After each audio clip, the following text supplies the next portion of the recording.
जिल्हा परिषदेच्या कर्मचाऱ्यांच्या प्रलंबित मागण्याकरिता पालकमंत्र्याकडे मागितले वेळ. महाराष्ट्र राज्य जिल्हा परिषद कर्मचारी युनियनच्या वतीने कर्मचाऱ्यांच्या प्रलंबित मागण्याकरिता आढावा बैठक आयोजित करून तारीख व वेळ मिळण्यासाठी राज्याचे ग्रामविकास मंत्री तथा सोलापूर जिल्ह्याचे पालकमंत्री जयकुमार गोरे यांना निवेदन देण्यात आले.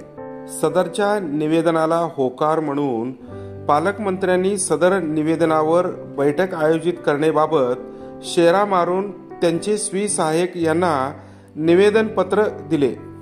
सदर निवेदनाच्या प्रसंगी शहर मध्य विधानसभेचे लोकप्रिय आमदार देवेंद्र कोठे यांच्या समवेत शासकीय विश्रामगृह सोलापूर येथे देण्यात आले.